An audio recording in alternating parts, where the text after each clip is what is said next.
Hi Chris, how are you? Good evening, Rod. Here we are on Wwdc Day, the 10th of June 2024. This is our third Wwdc recording, I think. I think it might be our third, yeah. Let's think about this as we were watching the show. So last year we got iOS 17. I'm trying to remember what was in that. It was Stage Manager for me on my iPad. The year before we had Stage Manager for the first time and extended screen support. So I was quite happy. I think I've had 2 good years for the iPad. I've had the improvements I've probably been looking for. Does that mean you're in for disappointment this year? I'll reveal my hand when we get into the show. So we probably should say for everybody, we've literally just watched WWDC keynote. We've had 20 minutes in between and we've jumped straight. So this is like our raw view of what we thought of WWDC 2024 and iOS 18 and macOS Sequoia, I think it was called. Sequoia, yeah. And I'm going to put in, because you normally do it, but I've just skipped over it. This is episode 124 of the Wake from Sleep podcast for the 10th of June 2024. Yeah, well done. I think I did the date, but I forgot the episode number. My apologies. That's all right. Okay, we'll try and not let our feelings about the keynote kick in. We'll just go through what was actually announced. That will be hard in places, I think. I think we should give a bit of feelings to it. That's what people come for, isn't it? Just have our take. Yeah, I guess. Okay, so started off quite a long WWDC, just under an hour and 3/4, I think. That's quite short, isn't it? Do you remember when they did Apple Music and it was past the 2-hour mark and it was like, oh my lord, there's more?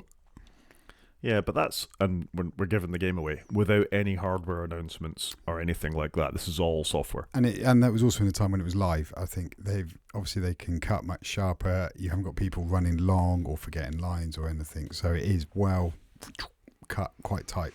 And it felt like it was going to be snappy today because they had a lot to talk about. So I think it's quite short overall. I thought we'd get a 2-hour one. I think the OS announcements were quite short. I think the second half of it genuinely was more of a second half of it, to my eyes anyway. It was like Lord of the Rings, the second half. You think you're nearly done, and they just go on for another goodbye. You know, at the end of when I mean the end of Lord of the Rings, obviously I mean the third episode, Return of the King. I think the third one. Return of the King. And literally there was just goodbyes to everybody, and then you think, oh, we're done. The credits going to roll. And it's like, oh no, we're going to have another half an hour goodbyes. It felt like that in the second half. For me. Yeah, it was a bit repetitive. It was a little bit. Okay, all right. So they started with a video from Craig Federighi and some of the team skydiving out of a plane over Apple Park wearing Apple-branded jumpsuits. There was an amusing bit where Craig, known for his hair, Air Force One, I think was the joke they used to make about him. That was his Twitter handle. Yeah. Put on a helmet that looked like his hair. The Vision Pro lead guy was wearing a Vision Pro to skydive with. This was all fine. Google actually did this once. Google actually skydived into their developers conference wearing Google Glass, live streaming it all the way down. That was a better demo. Well, that's quite cool and not superimposed. I quite liked the intro. I hadn't seen the Google Glass one. You've now ruined it for me. I thought it was quite good. I thought it was a bit of fun. It was a good opener without being the stupid humour that Apple sometimes do. Hopefully it won't age badly. Sorry.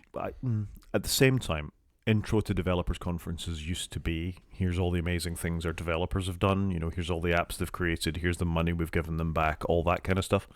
Nada, zero, zip on that. This was all Apple all the time. Yeah, that's a bit of an awkward one, isn't it? Yeah, I didn't like that so much. At the same time, I quite like Craig Federighi. I think he's got personality. I think some of the team presenting today definitely do. We'll get to him in a minute, but it was okay. Done live was better, and I would rather have seen them give that sort of shout out. But it was a perfectly fine introduction, I think. It was a fine intro. You're right. There was very little with let's introduce and thank all our wonderful developers that use all these amazing tools that we release every year. I would concur with that.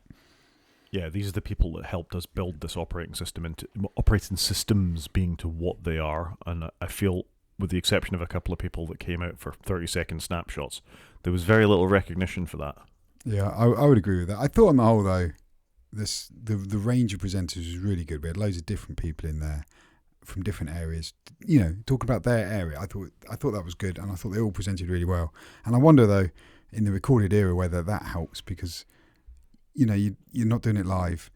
Hopefully it's an easier gig for them in that they can practice, because I hate presenting live, and I feel for them. So I thought it was good. On the whole, I thought all the presenters were fantastic. The content was probably my issue. Yeah, I agree with you on the content and the presenters. I think it's less intimidating doing it to a camera than it is to an audience of 4 or 5 thousand developers, as would have been back in the day.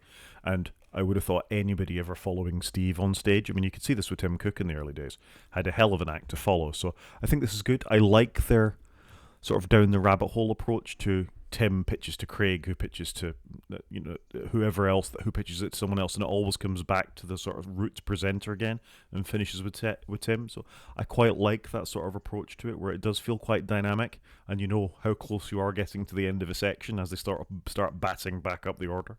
Yeah, and when they hand it back to Tim, you know you're all good. I do think following the CEO in this era is a lot easier than following the previous CEO, though, because I don't mind Tim, but he shouldn't present, I don't think. Sorry. No, and on that, the first sort of section of him was Tim on the roof. Why was Tim on the roof? It looks bloody cool, doesn't it?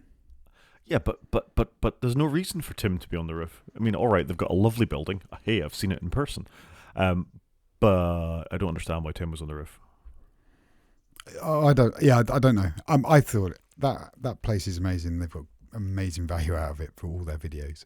Yeah, I don't know why he's on the roof, because they had the environmental lady, I think Lisa Jackson, I'm going to say, on the roof, because she was talking about all the solar-y stuff, and that kind of made sense. I don't know why he's on the roof, but maybe he wanted to go up and have a look.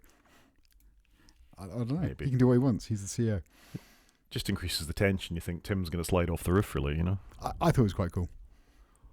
Anyway, Tim was on the roof, and we can dispense with one thing very quickly and the second thing almost as quickly. So the first thing was a shout out to Apple TV Plus. In the old days, he'd been saying how great customer sat was with Apple TV Plus, because he was like Oscars and Emmys and BAFTAs, we've got them all.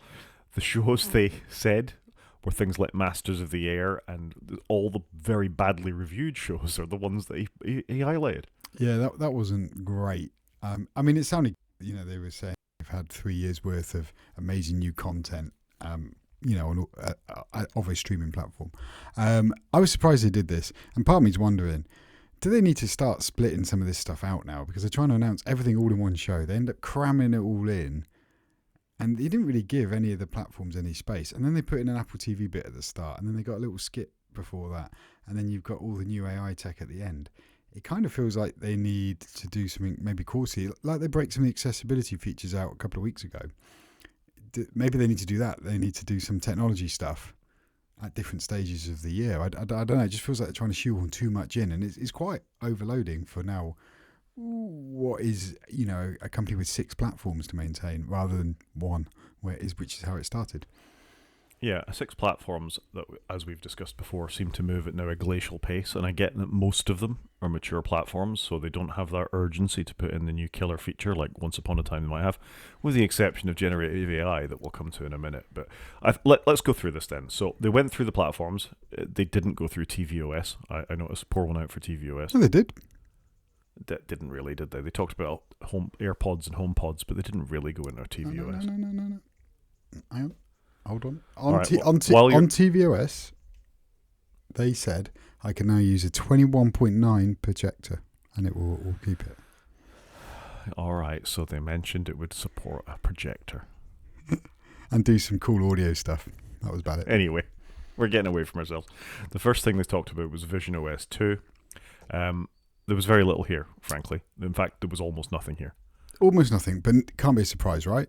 Because they shipped it 4 months ago. There was, it's not like they've even had a full year in between major releases. So I'm not surprised. I am sure on all the releases we're going to talk about tonight, once people get them, more news will start creeping out, because there will be stuff that just wasn't talked about. Yeah, and State of the Union gives us more, but State of the Union tends to be more about the APIs and things developers can use rather than what's going to go into the sort of end-user features. Anyway, Vision OS 2, they're really going to push forward even further on spatial computing is the way that they put it. They showed the Photos app, so this will give you machine learning on photographs you've already taken to give them a perception of depth, I guess, if you're used to using the spatial cameras and spatial videos on your iPhone. I noticed there was a new Canon lens that had the spatial thing built into it as well. It was one of the things that they had in the announcement here. So you could buy a very expensive lens for your Canon camera, presumably if you're going to shoot video in it. That's probably what they're going to shoot all the basketball and the Major League Soccer and all that kind of stuff using.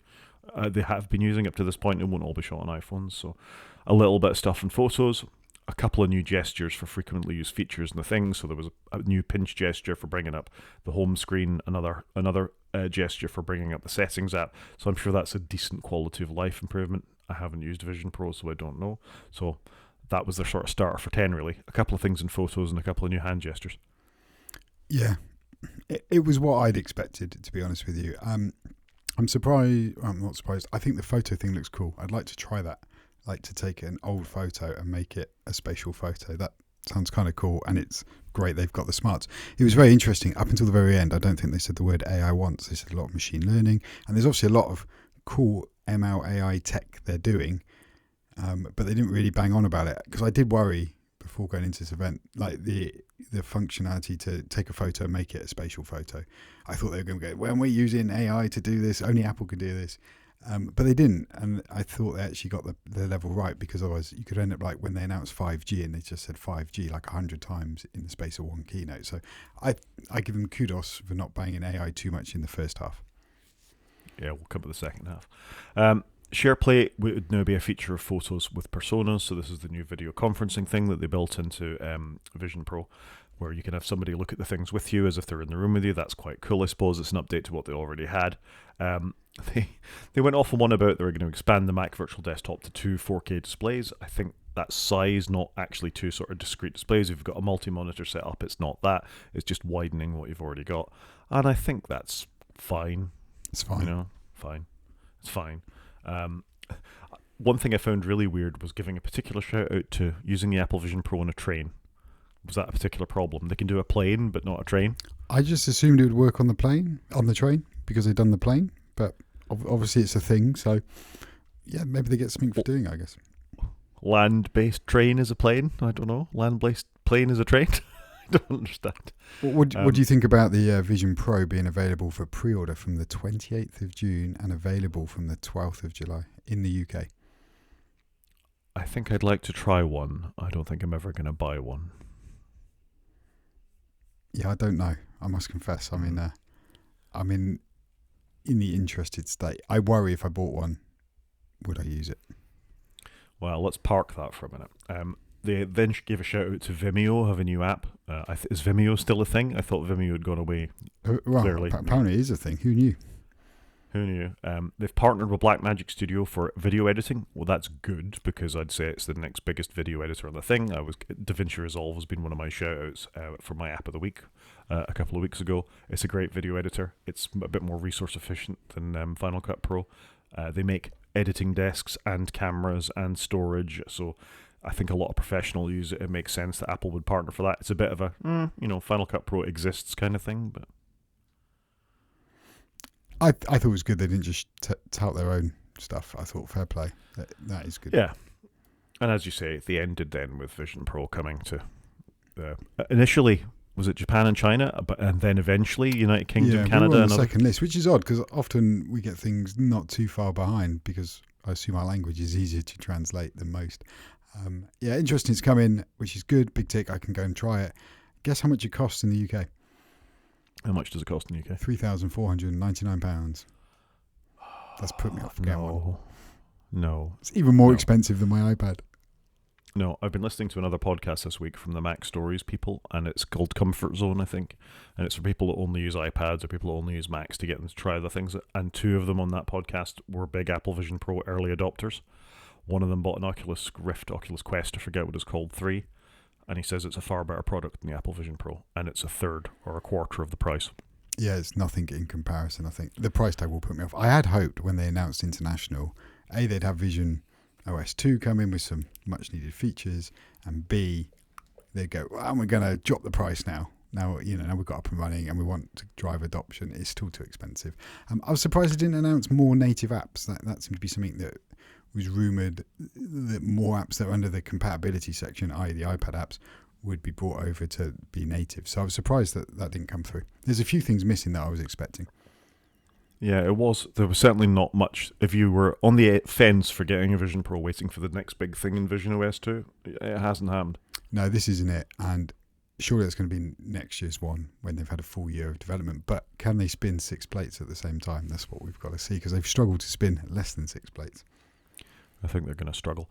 Okay, so that was it for Vision Pro. Very short, overdone very quickly, and they moved on to iOS, which is the biggest platform in the Apple stable. So you'd think it'd be the thing they'd spend the most time on, really, giving us the new and exciting new features for iOS. So let's go through these by sections, and then I'll let you comment. So the first thing was a focus on customization, and they went through the home screen. Just a little note here that Craig has a black Labrador as his home screen background, so I immediately like Craig even more. Despite sharing his hair colour, I think that's very, very cool. Everybody likes Craig. He just generally seems a very likeable guy, doesn't it? He genuinely does. There's going to be a new control center and there's customization things. The control center will have multiple pages within it. You'll be able to pull it down and be able to step through the control center to give more panes of controllability. There'll be an API. The example they gave was Ford. We'll be able to embed their own control center widgets directly into that, and any of the control center icons are embeddable on the lock screen as well.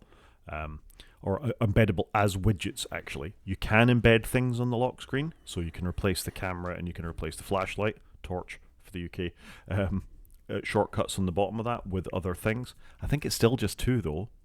It looked like it was just 2. I think what they've done, what appears they've done to Control Center, put in the widgets on the home screen, looks fantastic to me. I think they've done a good job there on the face of it. Really good. The moving your app icons, fantastic. Tinting them, not sure about that. I talked about this when I agree with you. I talked about this when I was on Android, that it was a feature of Android that you could do this. You could sort of theme your icons to match your desktop settings, and it's quite nice. But we talked about this at the time when it was rumored. If you're a developer with a brand, you're not going to be that happy about some user coming along and theming your icon. At the same time, if you've got a particularly distinctive thing, the Instagram camera, for example, is quite a distinctive icon. If it's blue or if it's the grey colour or whatever colour it is, does it really matter that much? I'm not sure about this. I'm just not sure about that. I like the idea of light and dark. I think that's a good idea. I think that's quite cool. Like, you should be able to choose that. Yeah, and I guess it's good that you don't have to have the icons in a grid, and if you just want one separately by itself there, this is the other thing that we sort of slipped over there straight into Control Center, is that you can arrange your icons on your desktop. You can just have one on a page, you can have one in the top left, one in the bottom right, one in the middle if you want, rather than having to have them forced into that grid, and that's good. I don't know how useful it is, but I guess it's a little more customization. It's giving users the illusion they've got more control over the devices. Feels long overdue though, doesn't it? Yeah, it does a bit. Do you know the one thing I would like, and they don't seem to have done it, is when you have a focus mode, you can obviously have different home screens and different wallpapers, but you can't have different icons in the dock. And actually, I'd like to swap the icons in the dock. Like when I'm at work, I probably want Outlook in the dock, but when I'm not at work, I don't want Outlook in the dock. So Yeah, I think that's a good idea. I'm surprised they haven't got to that yet. Yeah, and we'll come to it, the iPad. Still no multi-user mode. You know, if you want to share a device between lots of people, then you can't do that. And that seems like a serious failing across the devices. You can do it on a Mac, you can't do it on a Vision Pro, you can't do it on a phone, you can't do it on an iPad. Bad. I agree it's bad. I don't think that's ever coming. No, you're probably right. But again, a little more customization isn't necessarily a bad thing. I just don't think they go far enough with this stuff, really. Agreed, but I don't know. That seems a pretty big step considering we did interactive widgets last year. They did widgets, I think, the year before that, or maybe it was the year before that. So they've kept iterating on it, which is sometimes unlike Apple. They do something once, forget about it for 5 years, and then revisit it. Yeah, it's quite incremental, but they've done it. One thing I heard Mike Hurley say on the Upgrade podcast is, please let us get rid of jiggle mode. Why do all the icons need to jiggle to do it? We know what we're doing with this stuff now, and I agree with him. You know, if you press and hold, you come up with the options, or click minus to get rid of it off the screen. We don't need jiggle mode anymore. I 100% concur with you. I think it's had its day. Moving on. So we've got privacy up next. So you've got a new way to protect sensitive apps. Now, some apps you can do this with already. You can go into Outlook and go, lock it with my face. So if I gave you my phone, this is before iOS 18, I can go, Outlook, you need my face to unlock it. Kind of like 1Password does. But apps have to support it. Whereas it now looks like Apple are doing this for the developers. Yeah, I found this a bit odd. So there's new ways to protect sensitive apps. As you've said, you can lock them with Face ID. You can hide map apps, and then you can have a hidden apps folder. But surely you just need to go to the hidden apps folder to see what apps are hidden. I found this a really weirdly announced feature. I agree, a little odd. I think, though, locking the apps is fine. Like I say, you may want it for work apps or what have you. I think hiding apps kind of makes sense. You know, maybe I've got a secret interest I don't really want to share. I haven't really got this problem. But, you know, I get some people may have, or they may, you know, teenagers may want to not tell parents that, you know, what they're doing or whatever. I kind of get it. And if you're lending some of your phone, it's just a lot less obvious, I guess, on handover that you've got a hidden app on there. It's a bit more. You've got to make more intent to go and look it out, and you probably need your face to see the hidden apps folder. Fine. What happens to notifications then? So if you've got a hidden app and you've got incoming photographs, for example, in one of your hidden apps, and you hand your phone to someone else, are the notifications also hidden? They didn't go into that. Yes. Because I think that's probably more of a problem. Have a look at this amazing design I've done for you, and all my other designers for my other client I don't want you to know about are in here. When the people you're showing the iPad to or your phone to with the design on it, and then you've got a bunch of notifications coming into that app with a design that you're stealing and giving to someone else, this is a problem. So I kind of want a bit more detail on what does a hidden app mean that it's unhidden when you're unlocking it with your face and your eyeballs, and it stops doing that if you hand the device to someone else? Because if so, that's really cool. Yeah, and look, I've had this problem. You're showing somebody your screen at work or something, and then you get a notification from your wife saying, "Can you pick up the kids?" It's like, I'm in the middle of a meeting, and you just you don't need it right then and there, do you? So we've all been there. So yeah, I don't know how they're going to handle that. It's going to be. I think it's one of those things. People are going to play with it, and it will come out in the wash. Yeah, so that's the question. And the other part about this that I quite liked, actually, is you can selectively add contacts or accessories to what apps see. So we've talked before about WhatsApp being a good example of this. The messages are end-to-end encrypted, but the contacts aren't. You share by default all your contacts with WhatsApp. This would give developers the option to opt in and say, actually, I'm only happy for you to share my family group or to share my colleagues, or never share this contact with anyone else. And the same for the intents within those apps, and I think that's quite good. Yeah, no, I think it's good. To me, all I thought here was this is just like the Photos experience. You can pick what photos are available, say, in Teams or in PowerPoint, rather than giving it access to the whole library. I just think they've done that to contacts. Makes sense. Yep.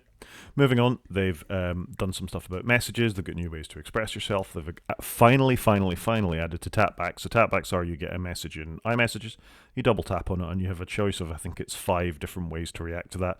You can love it, you can thumbs up it, you can thumbs down it, you can say ha ha, and you can give it an exclamation mark. Now you can select anything, and they're in colour. Yeah, I like them in colour. Like, come on, that feels like that's been a long time coming.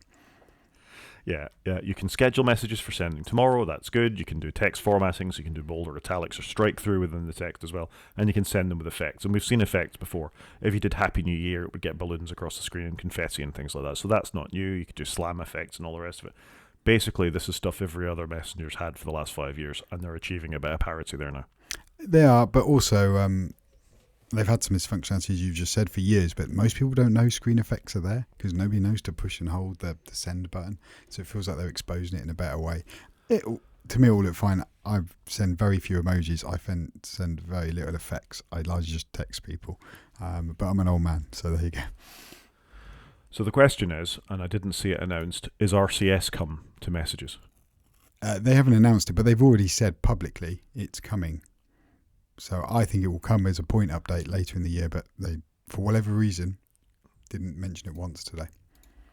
You would have thought that this would be a thing with the eyes of the EU and everybody on them at this point, that they should be making these kinds of announcements during WWDC. Well, even if it's just a throwaway. Oh, yeah, and as we've already said, RCS support's coming too. Woo! Move on. I don't get why they didn't include that, because surely they've already said it. It's a good point, like as you've said. Why wouldn't you lean into it a bit more? So very odd. Yeah, I mean, they've said, I've fired up an Engadget article, and they said, big changes coming to iOS this year. macOS Sequoia, watchOS 11 include RCS support. So maybe it wasn't one of those bento box type slides and we just missed it. Maybe. I did look out for it, but yeah, it was hard to read the bento slides because you just didn't get very long to do it. They literally flashed them and moved on, which is why I thought they had even more to announce than what they did, because they were just hammering through this. Yeah. Next feature, messaging via satellite. So they're end-to-end encrypted as are your normal iMessages, and you can SMS via satellite too. This is cool. I think this is cool. Yeah, if you're off the grid and you've got no wireless service, you can at least still message people and get messages. There was no clue whether this was chargeable or you had to be an Apple Plus customer of some description to get it, but it's cool. Well, they're not charging for any of the satellite stuff, are they? So it feels like they're still building out the satellite capability until they then monetize it. So it's another feature that they can add to the monetary list in the future. Yeah, and as with many of these features, we don't know what's in the beta. So this could be in the first version of the beta or not come until early next year. Yeah, it's going to be interesting, isn't it? What's in the first beta? What's going to come in the betas in the summer? And then what's going to not be in anything and, like you say, come as a point release later on? Yeah. Good to see, though. To me, it felt like the RCS thing should have gone here, but, moving on. Updates to Mail. Basically, they're turning it into Gmail Lite, so it'll have categories. So Gmail and most email providers have a receipt section, an update section, an advertising section, and actually a priority inbox. And you've got that now. I'm sorry, when they said updates to Mail, that wasn't what I was expecting. I was expecting lots of stuff, but it was just that, and then move on. Yeah. And similarly, maps. You're getting topographic maps and trail walking, and that was it. Yeah, not a lot in there. It looked good. Like their implementation, don't take anything away from the developers on it. It looked very good, and you can download them, which is cool. Obviously, if you're going for a trek. Yep. Yeah, all look good, but just odd that got a feature announcement, and there's probably other things they've got the same sort of feature parity, but haven't been mentioned, but will come out in the next few days. Yeah, Apple Wallet got some updates, so you can tap to cash, which if you're an Apple Cash user, which is only American, you can exchange money securely without sharing any contact details with somebody via phone.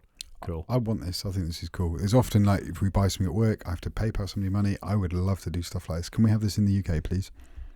Well, we still need Apple Cash, or work with banking providers just to build this into your phone. So BO and Monzo, Royal Bank of Scotland, NatWest, whatever, you can go tap and just send it based on the NFC chip in your phone. Yeah, NatWest do that. Monzo do that, but there needs to be a standard for all banking apps to go from one to the other. That's my point. Okay. Yep. Agreed. Yep. Event tickets are getting an update, so this is relevant in a sense that I'm going to a concert on Friday. I'm going to see Smashing Pumpkins and Weezer in Cardiff Castle, which I'm really looking forward to. That's a cool gig. It's not a bad gig, is it? Yeah, so myself and my youngest daughter are going on Friday to watch that. So they're going to make him more experiential within the thing. So, for example, what they gave was going to a football match, soccer match, where it would give you your seats and things in the app and give you a more dynamic imagery around what the event is that you're going to see. So that's cool. It's a nice quality of life update that, Wallet does need to gradually evolve, but not earth-changing. The one thing I wanted when they said Wallet was the ability to reorder passes. So I've got like my points, my club card in my wallet. And because it's one I added ages ago, it's right at the bottom. But actually I go in the shop quite a lot. Can I have it slightly higher up, please? Because there's other cards in there that I could push down. I can't believe you can't reorder them. I find that mind-boggling. Yeah, I've still got a train ticket in my wallet app from when I went skiing in February and I can't get rid of it. Yeah, it does. Again, feels like something Apple has introduced years and years ago. They've bolted some bits on, but not really gone back to the basics with it. Yeah. Next section was on Journal. Just you can now log your state of mind. So just give a quick look into that. You can track your writing goals, so streaks and things like that. No mention of it coming to iPad. Well, I was about to say, do you know my state of mind with the Journal app? Why is it not on my iPad? That is the ideal device for that, 100%.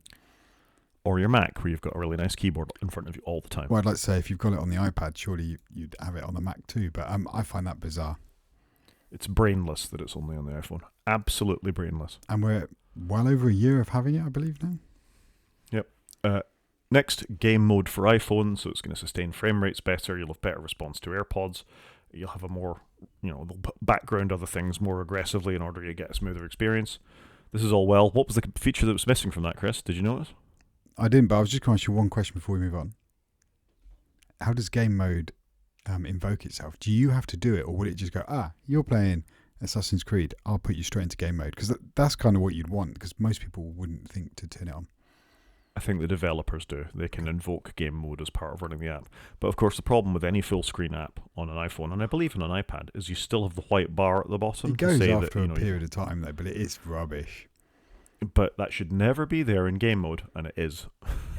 How would you do it? Would you tap the plus and up and down buttons or something? I don't know. Here's the thing. I know how to swipe out of apps on my phone.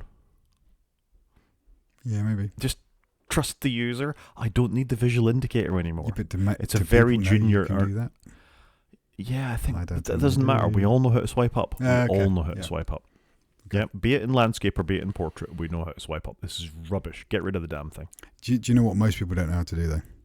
That you can just swipe between apps. It's like, that's a pro feature, and you show people that, and you can just see their minds absolutely blown. I love it. Photos they called it a new redesign. I disagree that it's a redesign. Basically, it's a split view. So you can have your album view at the top and you can have your events view at the bottom, and that was pretty much it. You've got all the smarts under the bottom and the traditional bit at the top. That's what it said to me. I thought it all looked good though. It looked like I've done a good job with it. And again, when they first brought out what we've got in Photos now, they were like, this is how you have your library with 20,000 images on it and manage it. And they're kind of saying, this is how you have your library with 50,000 images in it, because we've all got way more in it now. So I'm looking forward to this. Yeah, it's fine. It's got a few filters in there, so you can automatically remove screenshots from things, and you can filter for time for people, for trips, for favourite photographs, or for days. So it's all good. It's all reasonable quality of life improvements. Yeah, I'm quite happy with what they've done with Photos. It felt to me like Photos got the love it needed. Yeah, no fancy new machine learning features within the app that they singled out at this point. No defuzzing cardigans or anything at this point. At this point, agreed. But there was nothing there for specifically that, was there? No, there was. Yeah, you're right. There was nothing there for that. They then switched tack. And hang on before you go. What did you think of iOS? Just before we move on, I thought it was pretty minor. I thought it was minor. I'm surprised it didn't mention settings. And it was rumoured we were going to have iOS look like Vision OS. And that's why I thought they were showing Vision OS first. And then they were going to go, oh yeah, here's iOS. And we've made it, we've taken the cool new interface of Vision OS. And everything would be roughly in the same place, but it'd be more glass looking, I'm going to go with. I'm surprised they didn't do that. I agree. The rumours were that this is what we were going to get. We were going to get the biggest visual redesign of iOS since iOS 7. And it looks like iOS to me, with the exception that you can leave a bit of space in between your icons. And you can tint your icons kind of thing. So I was a bit disappointed, I must confess, when we went on at this point.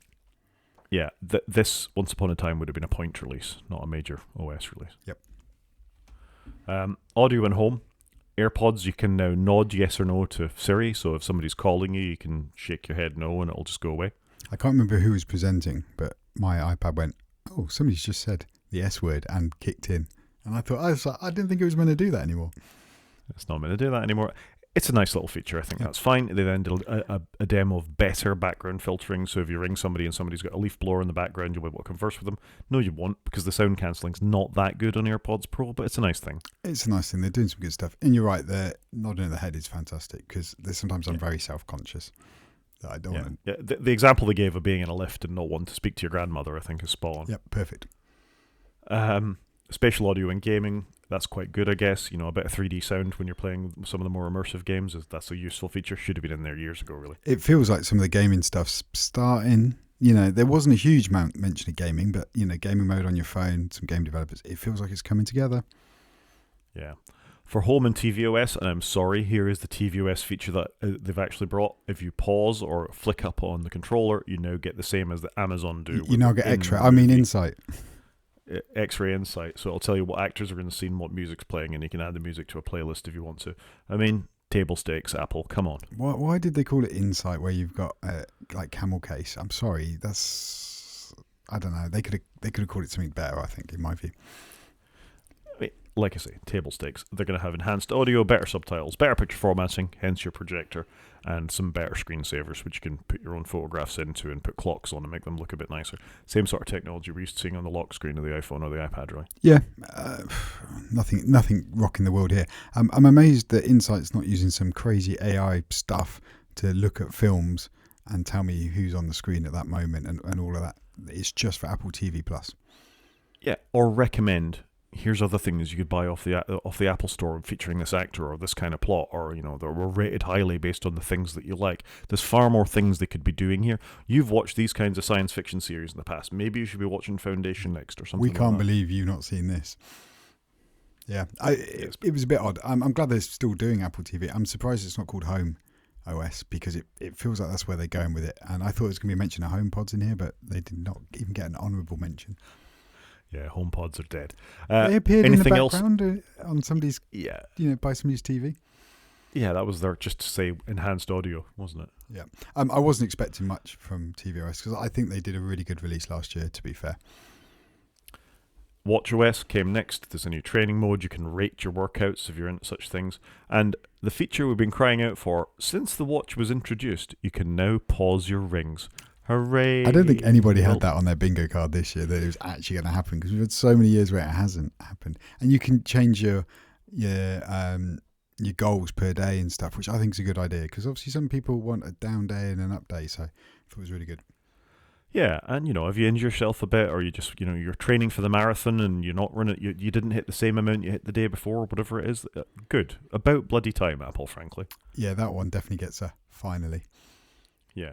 The health app will tell you if your vitals are changing. You already see a little bit of this if they say your heart rate's increased or decreased or something like that. Not the health app. There's now a vitals app.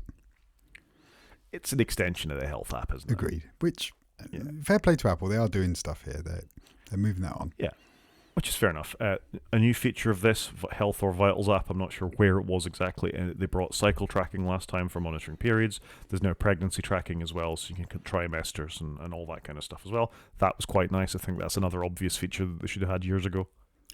Agreed. It's all they are chipping away. To be fair to them. Yeah. They talked about the Smart Stack adding widgets. I never use the Smart Stack on my watch, and you don't even have a watch anymore, so... I don't. I tried. I did have a watch when that feature came out, but I didn't really use it. It's a bit rubbish. And lastly, machine learning can find the best photos for your watch face for you. So, yay. The one thing I did like, though, is they now support live activities. Sorry, I was forgetting the name. Like on the iPhone, you get live activities, like when you park your car. The developer can support that on the watch, and it will pop up on that Smart Stack. So that's quite a nice addition, I thought. I agree. That is nice. I've still got a complaint about this, though, that even when you put your photos on there, why can't you add complications to that screen? You can only have your photo and the time on there. Yeah. That is a bit odd. I do remember now. That's probably why I didn't use it very much. That is a limiting factor. It's a serious limiting factor. You need some of the more information dense screens to add multiple complications. Especially if you've got the Ultra, where you've got a much bigger screen to play with. Yeah, the watch face I've got only lets me have one complication on it. So surely if I'm using my own photographs or something like that, you could let me assign zones to my photo where I can have some complications. So I don't like that. Agreed. All these features did not make me want to run out and get an Apple Watch I don't have. So I'm sorry.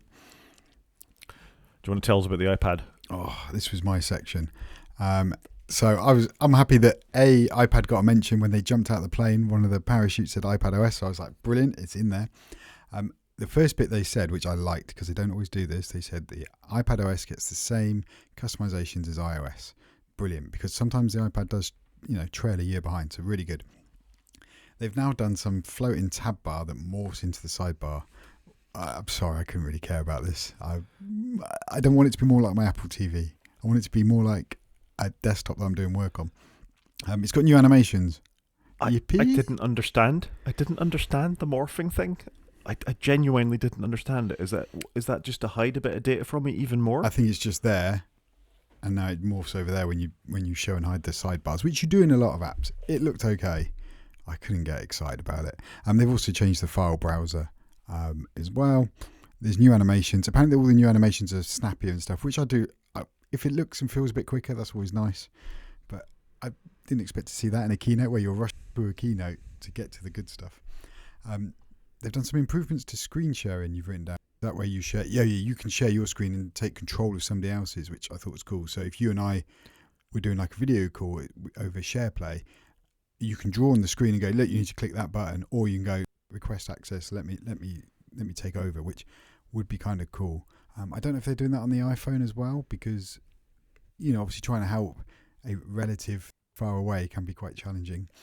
So all okay, but nothing groundbreaking here. Then they talked about Freeform, and you can have some scenes in the background.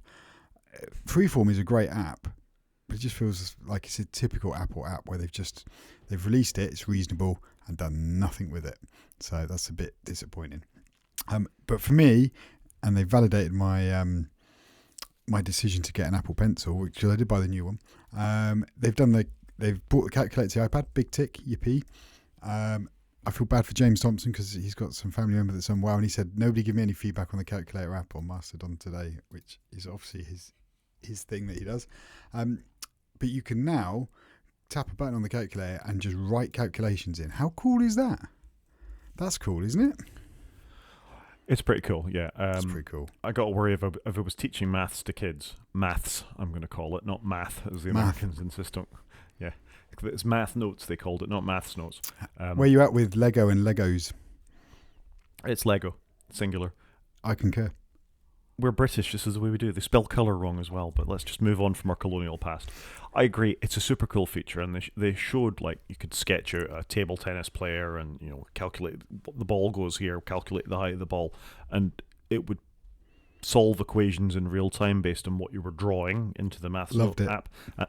It was cool. There's an app called Solver, has done something similar for quite a while. Link in the show notes. How much of this will make it into the show notes, I'm not sure. We tend to be a bit more freeform when we do these sort of response to WWDC things. But yeah, this was probably the best thing to show the abilities of your pencil and all the rest of it. It's not iPad specific, mind. You can do this in other things as well. Yeah, so this was fine. I saw it was a cool feature that uses the touch, the pencil, maths, calculation, understanding handwriting, and will write the result in your handwriting next to it. Kind of cool. I'd love it like where I can just quickly add up some numbers, draw a line under it, and it will add it up. I just thought very cool, and you can have different scratch pads to go back to. It just looked like they actually did a neat job of the feature, so I'm looking forward to trying that out shortly. And then they've done notes as well, so you can use the same maths functionality in notes. Brilliant. Share it between the two apps. Why wouldn't you? But then they went on in notes to go, actually, if you're handwriting in notes, we will go back over your pen strokes and improve your handwriting as you go. I need that because my handwriting is not beautiful, so I think that looks cool. It is cool. It makes me slightly uncomfortable that it can do that and tidy up your handwriting. And at what point does it stop becoming your handwriting or mirroring your signature or something like that? You know what I mean? It's a bit slightly uncanny valley for me. It's improving your handwriting. Yeah, but I need. Yeah, a doctor would run screaming from my handwriting because it's that bad, and that's why I like computers so much, because I can type, and I still don't think any of this stuff is as good as typing, frankly. So before we transition on to macOS, one of us might have just installed iPadOS 18 on his iPad whilst we were talking. And do you know the only way you can tell you've got iPadOS 18 on there? You got the calculator and the passwords apps. Yep. So there you go. That's very good. Other than that, it looks exactly the same upon first run. Well, that's something.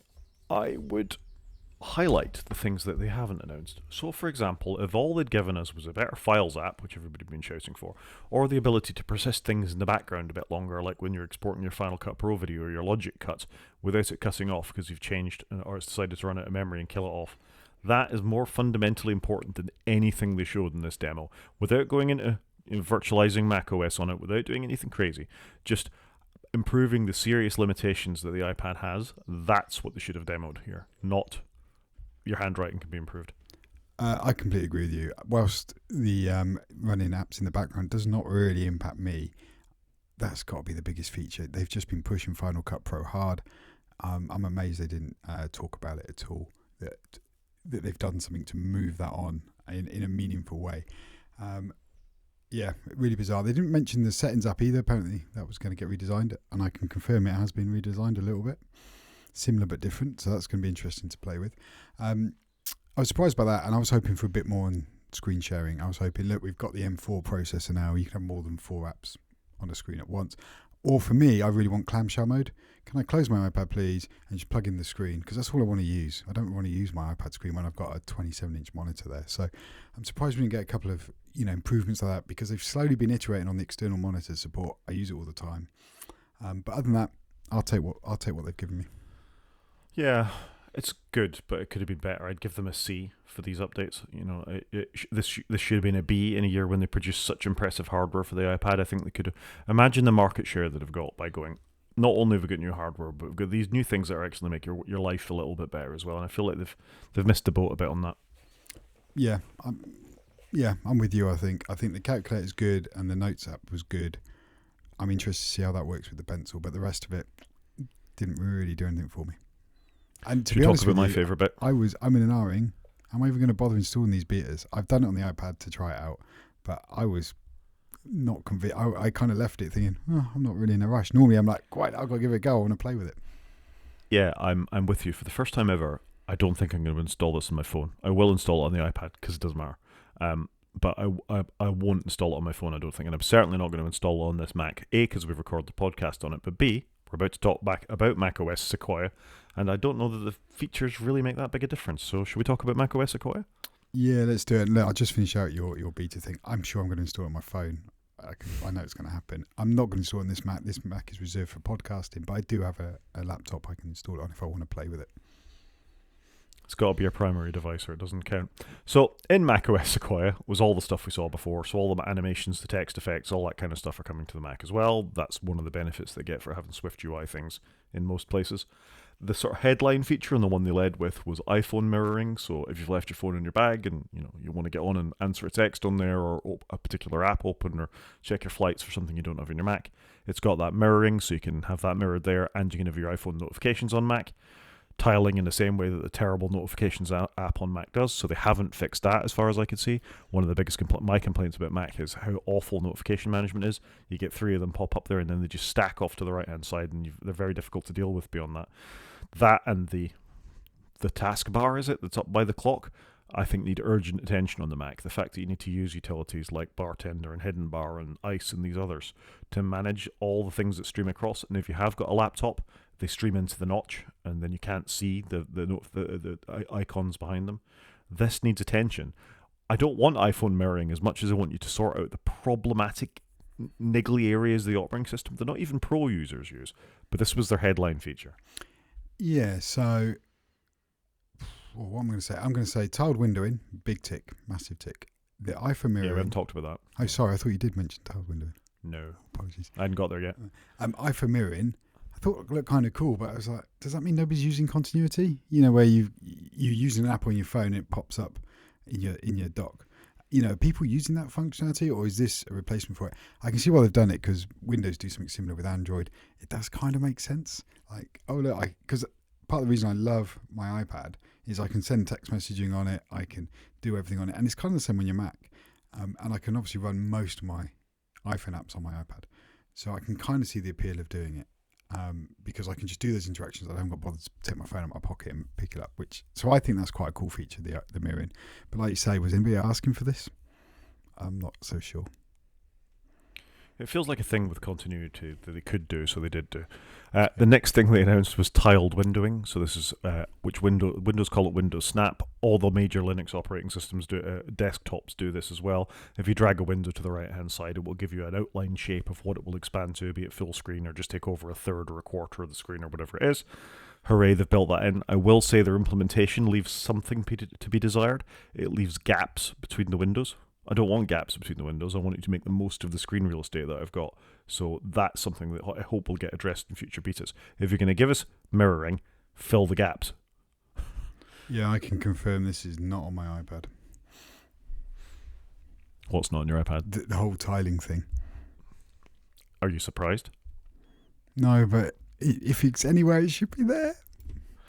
Anyway, the tiled windowing is not before time. This should have come to the Mac many moons ago. Agreed. Windows did it in at least 10, possibly 7. Like I say, all the major Linux desktops manage this. There are third-party apps for a Mac like Rectangles and Moom, which have sort of sophisticated features built into them from managing windows with keyboards and tiling and blah, blah, blah. So, but it's table stakes, Apple. Yep. I'm glad you've done it at last. Yeah, but should we go to the next one, the tentpole feature to upgrade? Tentpole feature to upgrade is the Keychain app is now becoming kind of a passwords app. So your passwords, your two-factor authenticators, and all that kind of stuff, you can now break out into its own app. Presumably it's on the phone as well. It's certainly on the iPad and be on the Mac. It's for all Apple platforms and including iCloud for Windows, which immediately leaves me out now as a Linux desktop user on that side of the hardware, because I have got no way of managing that, so I'm still on 1Password. Yeah, I'd forgotten about Linux, actually. I'm surprised they haven't made any forays into that. This was a no-brainer, wasn't it? Let's take the thing out of settings and make it a full-fledged app. 100% the right thing to do. I'm glad they've done it. And as they have actually slightly redesigned settings to make it a bit thinner and a bit easier to navigate, this makes 100% sense. So it's about time they did it. I wonder if there's any new functionality in there, but on the screenshots they provided, it looked like it was just the setting stuff brought back out. But it'll be interesting to play with it. I feel like this should be a progressive web app or something like that. So you can access it on a website, authenticating it with your iPhone or your iPad or your Mac in order to get it up and running on whatever other platform you're using. Why confine it to just Windows? And it seems a bit counterintuitive to me. I would agree with you there. There was then, and I'm going to skip over this, a big section about Safari on the Mac. They went through it's more battery efficient than Chrome. It does all the things that it did before. They went through a summary. Just yeah, did you see that? We've added lots of things to Safari. Do you think they're trying to win people back over?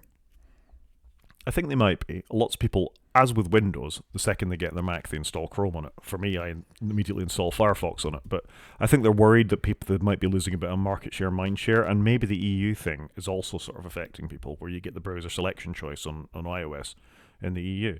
So they're just pushing on Safari. So more battery life. It's got some machine learning stuff built into it called highlights, where if you're looking at a web page, it'll pick what it thinks is important off the page, like directions to somewhere or music or TV shows, and suggest things to add to your albums. It's got some reader improvements and some viewer improvements. And they spent far too long on it talking about centering video if you're watching something. And I don't understand that. You just manage your windows. Yeah, that's what I'm going to say to that. This whole Mac section, other than doing the passwords app, which they could have spoken about in any section, it just, I don't know, there wasn't really anything in here, is how it felt to me. And continuing the not anything in there really, we talked about gaming next. They're going to do game porting toolkit 2, because game porting toolkit 1 was such a success, and we've got so many more games now on Mac.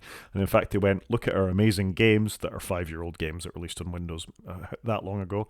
Control and a couple of Assassin's Creed games, and there's some new ones coming. I'm being slightly unfair, but none of these, with the exception of one Assassin's Creed game, are brand new games.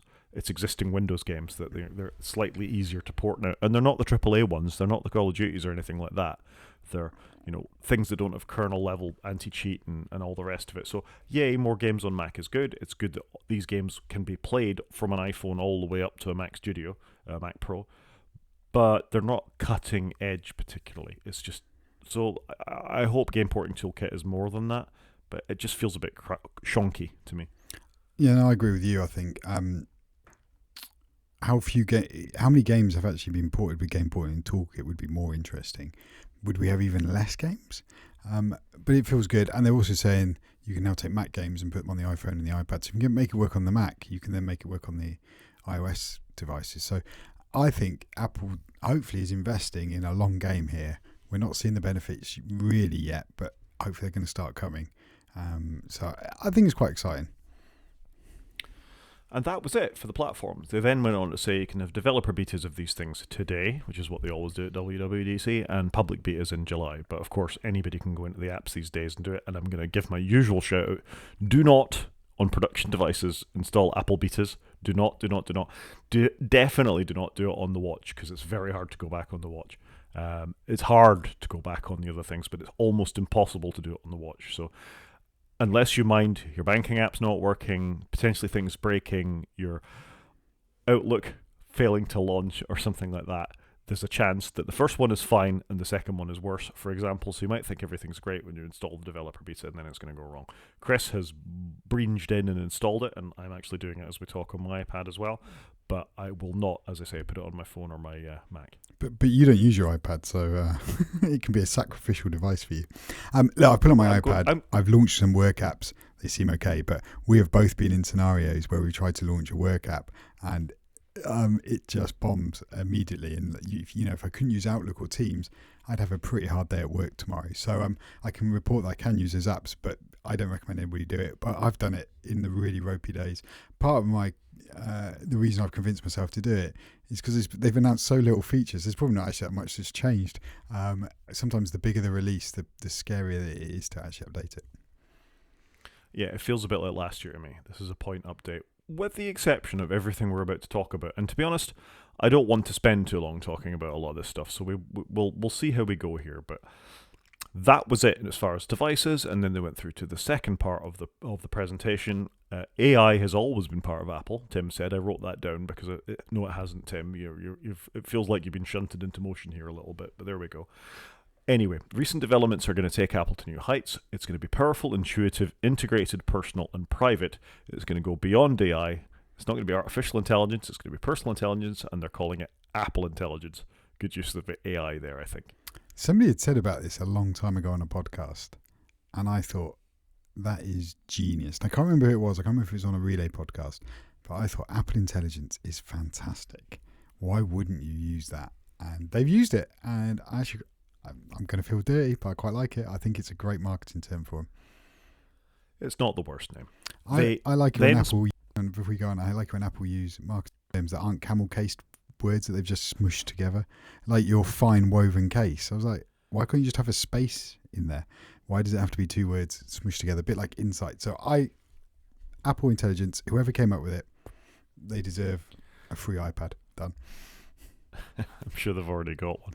So there we are. We have Apple Intelligence, and they went on at great length about how this was going to be about devices, images. Sorry, it's going to be about devices, experiences. I need to get my list right.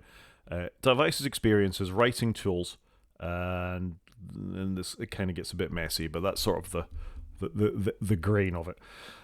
The capabilities of it, for example, on devices and the writing tools, is it's going to be system-wide, so it's going to be run mostly, I guess this gets a bit blurry as well, mostly on device. This is all Apple stuff at this point. They didn't talk about other machine learning models until the end of the podcast. The WWDC thing. See, that's my brain beginning to go, I've been thinking too much Apple stuff today.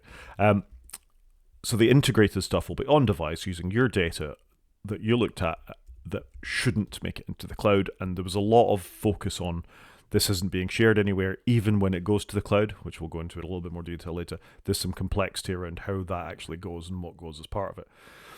Everything they showed, and like I say, I don't want to go into this in too much detail, is pretty much table stakes. Second time I've said that this podcast, from what you expect from AI stuff, even the on-device things. So if you're looking at text, it will suggest grammar changes. You can ask it to review it as if you're a maths teacher, and it'll give you some idea for corrections. It will let you set tones for things. Do this text in the style of a poem or something like that.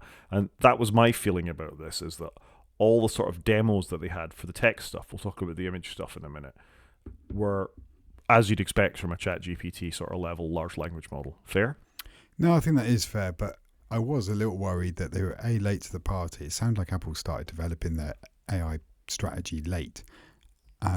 So I was slightly concerned, are they going to turn up without the table stakes? You know, are they going to be missing a few things? And I think actually they've probably delivered everything I've expected. You know, they've delivered writing tools and image generation, and they've integrated it everywhere. I think they've done everything you'd expect, which is good, because I was worried they were just too late to the party. That was my thought. They've done what I'd expected, but I don't think they showed any one thing I was like mind blowing, if I'm honest. No, quite the opposite in some cases. The one thing I did find interesting was this blurry line between the device and the cloud. So basically they've put Apple Silicon servers, instance server rooms, and some data when the device can't cope with it, or it's a query that's beyond the capabilities of the device. Your local model extends into the cloud, is the way Craig said it, I think. And that's interesting. It will only send the minimal amount of data, never anything identifiable, off to the cloud and bring that back on these secured servers. And I find that distinction quite interesting. And I'm going to say this now. They didn't talk about, A, licensing any of the stuff they were using to generate these models, so where did it come from? And B, how much is this going to cost down the line? Because there is a cost to running all this AI stuff on a server. Of course, there'll be a cost on your device in terms of battery life and processor use and throttling and all the things that these AI models actually take, because they take significant compute, as we've talked about, to do this before. So there's some fuzziness around this, and none of this is available in the beta you download today for any of the devices. It's not there yet, apparently. You've got the beta, maybe you can tell me more clearly. This is coming soon, so I think there's still questions to be answered around not only the security and the privacy of the data, but the compute and the costs of this data too. Samsung are going to charge for this. Google will ultimately charge for this. ChatGPT charge for bits of their model. So I'm kind of waiting for the other shoe to drop. This is good that it's on mostly on, well, some part of it is on device, but this, just the sort of general introduction section to this, it brought as many questions to me as it did answers. Yeah, I'd agree with that. I'm probably in a marginally different place to you, only marginally. I think I heard later on they said a lot of it's going to be free, you know, for everybody that's got a device. But again, were they talking about this stuff, or they were talking about the stuff later on? But I kind of like the way that, by the sounds of it, you can run you can run a command on your phone, and it's going to use onboard compute, which obviously makes sense for Apple. They're not paying for that compute. You, the customer, bought that device. You're doing compute. You've paid for it, and then only certain queries will then go off to the cloud, private cloud, where they're not going to keep any of your data, and they're going to delete it. So hopefully, the way they've designed it, in that actually it's minimal overhead for them. They're not running all this compute in the background and storing all these models permanently for you every now and again when you want to ask it a question. So I wonder, actually, have they done a more scalable way of doing this? It doesn't mean they need a even more ridiculous cloud infrastructure to host it and have all these models held in the cloud for you, the consumer, when your device is going to do most of that and you're just going to offload certain compute tasks. So I'm guessing it's going to spin up some compute power when it needs it. It's going to grab the data off the phone it needs, and then it's going to delete all that data when it's finished and spin down all the compute power. That's a very naive way of me looking at it, not being an expert in this, but I actually thought it sounded quite clever and a much more scalable way than how a lot of other AI models are working. I guess we don't know yet, do we? So that's what I mean. And is this going to work? Is it going to be slow? Is it? There's a lot, I think, to come out in the wash on this. Yeah, and just to throw in here, this is why the Rabbit R1 and the Humane Pen came out when they did, because they had to try and get out before the big beasts in the room came along and did this kind of stuff, because this is what those things do. Let's talk about Siri. So Siri was relaunched, slightly rebranded in the sense it's got a new icon and it's got a new interaction model. It doesn't show the little sort of glowing thing at the bottom of the screen now. It sort of glows purple around your iPad or your iPhone when you ask it something. They called it natural relevant. I quite like that. I thought that looked quite nice. The frame. I thought it was quite cool. Sorry, you were. They called it natural, relevant, and personal. You can type to it as well in some circumstances if you don't feel right to speak to it. So I think that's quite good. It's got extensive product knowledge of Apple products. So the demo they gave were, show me how to do this particular thing. How do I send a message or silence a notification? It knows about all Apple products and how to do that. It has on-screen awareness, so it knows what you're looking at, what email you're working with, and it can schedule things based on what it knows, and it's conversationally aware in the same way large language models are. So you would talk to it about planning a trip to such and such a park. When you went back to talk it again and said, oh yes, and add that to my diary, it would know that was the park you were talking about for that period of time and put it in there for you. And that, again, is the thing that only a device maker can do, because they know what you're looking at. And hopefully, unlike Microsoft, if they've got this right and the security model is correct and it doesn't leave your device, I'm okay with this. I think anything that makes Siri a bit more clever and useful and aware of what's going on without having to repeat yourself all the time is a good thing. I worry for things like that extensive knowledge of Apple products that they haven't built in anything else to it. If you're to say, oh, my friend's on a Google Pixel 6, how do they do this? It will go, I don't know, I don't care about Google. That's the kind of thing it's got to kick out to the cloud for. And on one level, that's fine. You can only put so much size of the model onto the device. But on another, you're going to hit the bumps of that really, really quickly. Yeah, that's true. That is true. And I think that's where you've got to use it, haven't you, and see actually how much is getting kicked up to the cloud. What's it like to practically use? And as much as the companies talk about everywhere having 4G, we know that's not actually the case. So what is this going to be like when you're on a dodgy cellular connection trying to push something out to the cloud? It's going to be super interesting to see how it all works in reality. That's because it'll pull off the satellite and charge you $10 for doing that for you. The demo they gave of this, of the app intents and sort of its on-screen knowledge, was also filling a driving license into a form. So it showed a picture of a driving license and would fill in the driver number. It's a bit scary. It is a bit scary. Is there some privacy concerns there? I did think the same. And I'm normally a little relaxed about some of this stuff, but even I was like, oh, I'm not sure about this. Yeah. I'd quite like, on one level, planning a trip. I've been putting passport numbers and things like that into airlines' websites in order to do that. So that kind of stuff would be quite cool. I don't know how much I trust it, though. The proof of this is very much going to be in the pudding. And as you say, if I was sitting trying to do it in some airport in the middle of nowhere with no connection to anything, despite the fact that it says this is on device, how much of it is on device? How well does it work? Where does the data go? Is it encrypted? There's a lot of detail missing from this. And I know we're reacting directly to the event, but all the stuff worries me slightly, particularly in light of what we saw with Microsoft Recall. Yeah, I completely agree with you. I think whilst I have dived in to play with the beta, I am cautious on some of this stuff of how's it going to work, what they do with my data.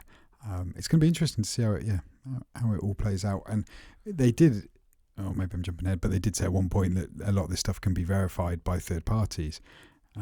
Is Apple going to let third parties have a look at all this and snoop around? I can't see that happening. I thought that was a bit odd. Yeah, they said that a couple of times, that iOS images are cryptographically verified by third parties. I didn't know they did that. No, I didn't know Apple aren't famed for letting third parties do stuff, are they? No, and particularly since that, I can't remember the name, the Pegasus spyware hack, which made use of flaws in Apple software, and we know they're bad at paying bug bounties and things like that, and they don't want particular vulnerabilities within the operating systems made live. This is we have to pay attention to this, I think, in future podcasts for whether they actually actually do what they've said they're going to do for this.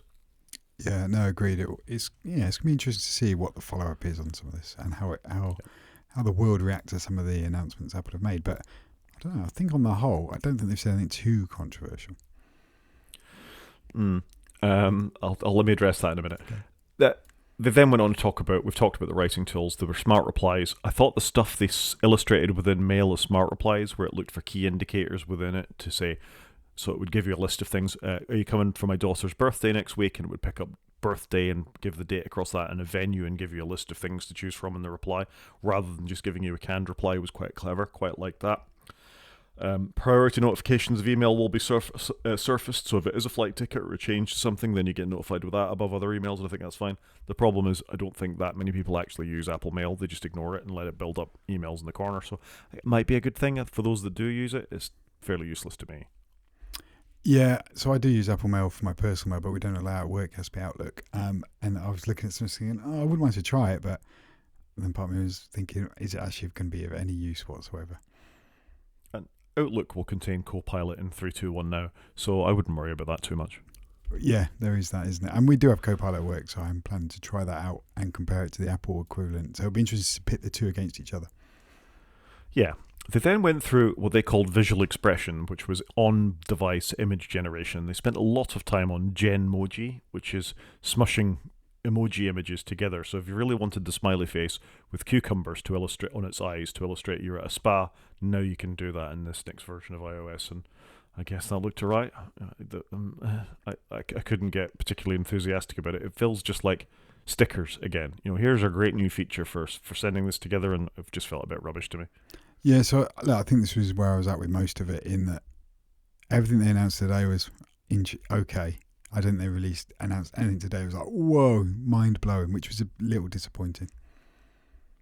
Yeah, they went through a whole thing about Image Playground where you can generate images on device, and all the images that were shown looked terrible. For example, if you're chatting with someone in Messages, it would use their contact icon to create a memoji from that person, really, and then you could put in they're going to an ice cream parlor. You could cover them in ice cream cones or something like that. Was the kind of themes they were bringing together. All of them looked terrible. It looked like base level, pre-Mid-Journey, dreadfully generated AI. And obviously that's slightly deliberate because they don't want to send photorealistic things. They don't want to be known as the company that lets you do deepfake porn on device, for example. So I get why they've done it the way they have, but I don't think any of it looked particularly compelling, and it looked decidedly uncreative to me. Yeah, I must confess it wasn't. For me, it wasn't an art style I particularly liked, if I'm being honest. So I was a little disappointed with the art style. The three styles they've chosen, not for me.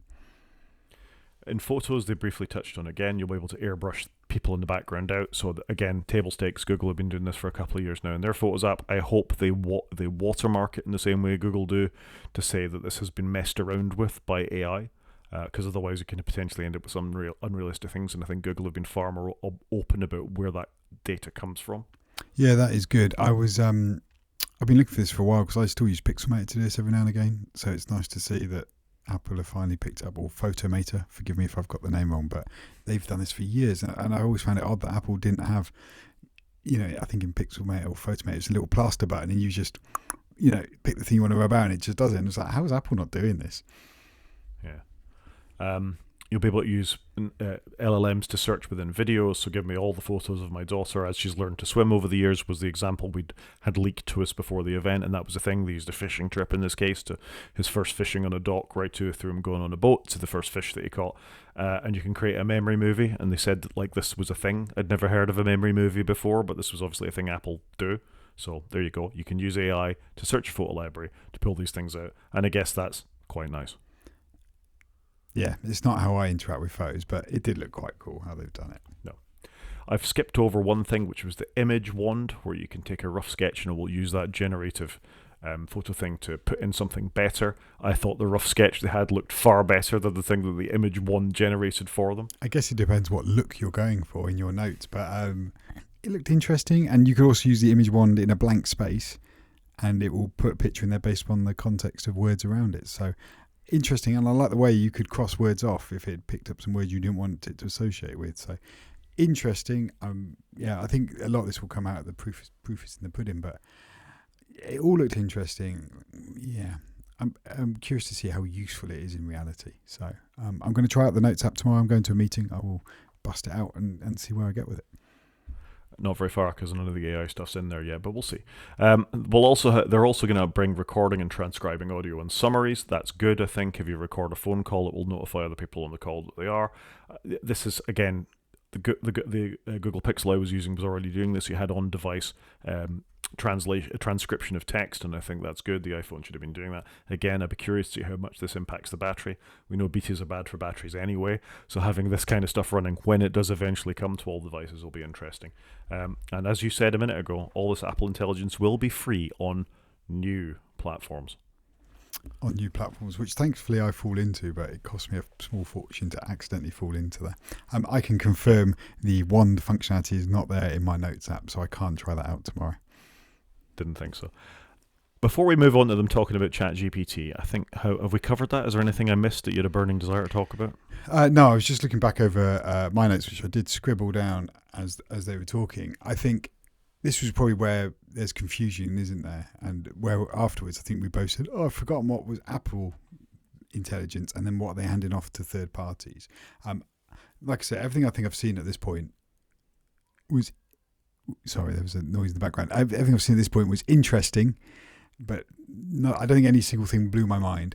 Now, the only way I think it will blow my mind, which is why I've struggled with Copilot, which I've had for a little while, is the stickiness of it. How much do I just default to using it? And so when it does come, and maybe I'm writing in an app and it's tidying up my handwriting and I'm having it draw a picture for me, my artistic skills are limited. If all that kicks in, I think that for me will be really interesting, and the stickiness might actually be the wow moment for me. So no, looking forward to that. And then they moved on to Open AI, which I thought was interesting how they did it, and they didn't get Sam Altman up on stage though. No, but they did do OpenAI, and they did name check ChatGPT, and they did name check ChatGPT 4.0. So I think they gave them all the kudos that they could have done. They also said other AI models will be available later. So if you want to swap Gemini out, then you can do that. You can choose it. I like they're being open and transparent. You know what I mean? We're using ChatGPT. You can use it. Others will be coming. Like, that's quite neat. I think I like how they've done that. It kind of suggested a limitation to the Apple model to me, really, that they know they're going to hit the bumps of what's capable, so you can hand it off to ChatGPT or one of the other ones to do something specific. Maybe they don't want to play in that space. It might not be a bad idea, given what we've seen of Google's things with glue on pizza and all the rest of it. So that might be quite a good, might be like the best tech decision of the year. Let somebody else take the blame for the hallucinations, not them. But it shows they're behind, I think, that their own models aren't good enough for that, is my feeling. But there you go. It asks permission every time you want to do that. I don't know if there's like a global permission you can say, just ask ChatGPT all the time to do this. But in the demo, they said that we had to tap a thing for it to go off to ChatGPT to do that. And then you could actually, if you have a paid ChatGPT account, you could use that. This is free for Apple users, in the sense that all ChatGPT is free, limited by the number of queries for the person, unless you pay for it for those sort of more enterprise features. So there you go. I think that's all the integration we could have asked for. Like I say, that makes me feel it's all a bit last minute and baked in, this kind of thing. I like your take on it, that this is maybe where they draw a distinction. Oh, no, we didn't say put glue on the pizza. It was ChatGPT. We've got a record of you doing that. So you doing that was ChatGPT's fault, not ours. Okay. Yeah, I think okay. I think it's pretty cool, and I quite like the way they've obviously done it to hedge their bets, because they can obviously plumbing others. I think that's quite a smart way of doing it, so that, you know, they might bring Gemini in, as you said, or maybe Copilot's going to do something with them, which I know is ChatGPT underneath it. That is ChatGPT. But you never know how you never know how it's all going to work out in the future, do you? So I think they've been quite smart. They're not just backing one horse, whereas obviously Microsoft have very much backed the one horse, quite literally with billions of dollars. So I think it's quite smart what they've done, actually, that you can plug others in, you can use the free account, you can plumb in your paid account details. How that's going to work in reality is a question, but I think it's actually quite clever what they've done there from the off. And they, in a way, they've done something they haven't done before, where they've offered choice, which is not an usual Apple thing. So I think interesting, but maybe they were forced to do it because they never had an agreement in place until quite recently, and therefore they were keeping their options open until they got one over the line. So I think quite clever. I quite like the way it goes.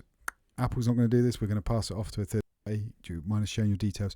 Like you say, they do that though with copy and paste, don't they, between apps? I see that on my iPad quite a lot. And you can go into settings and go, actually, you don't need to ask me when I'm pasting something into Word, for example. Just do it. We will see. And none of it is there in the OS as yet. It's to come later on. So we'll see how that goes. Developers get APIs for all of this. The last announcement was generative AI is coming to Xcode as well to help you do that. I've seen a few snarky remarks from developers at WWDC saying, well, hopefully this will clear out all the old warnings from previous versions of Xcodes for me. That'd be quite nice because you still get things related to earlier versions of Xcode. And then they sort of ended with a bombshell that this is going to be working great on all i15 Pros. So obviously you need the most up-to-date A chip to have that. And M1 Max and onwards. So the Intel folk are out. Intel folk are out, and also iPads need an M1 or newer. So it's M1 chips or newer on iPad and Macs. And yeah, the A17 Pro chip that you and I have in our iPhone 15 Pros of last year. Now, I nearly didn't upgrade last year. I was literally on the fence. So quite happy I can play with the stuff this year, but this is going to drive some adoption. One thing, though, to note, just while we're talking about compatibility, is iOS will go all the way back to an iPhone XR. So they get a thumbs up for me for not actually retiring any devices this year. Obviously, it's going to have less functionality. I was going to save that to the end, Chris, because that's what we called last week's podcast. I've ruined your show tonight, haven't I? You've ruined my show, our show. So this is fine. I don't know that people with older devices are desperate to have some of this AI stuff on there anyway. It's only going to be the early adopters that are super keen on the LLMs. And as you've said, how sticky is this stuff? How much of a difference is it going to make? We will see. The proof will be in the pudding. So I think this is a measured approach to this. Again, I think they've been caught on the back foot. That's my overriding impression for all this. There's been so little change in all the other platforms, and they've gone, yeah, we've done the bare minimum. Move on. Let's get the AI stuff. And that's not ready yet. So I think it's as good as they could have done, given the constraints we understand them to be under. But that's my takeaway from this WWDC. The bare minimum, while they bake the way or prepare the way for as much LLM, ChatGPT, machine learning stuff as they can sling at the operating system. And I guess time will tell how well they've done it and whether we wanted it to begin with. What were your overall impressions of the event then, Chris? Yeah, so overall, I think Apple have done what I expected with AI, tick.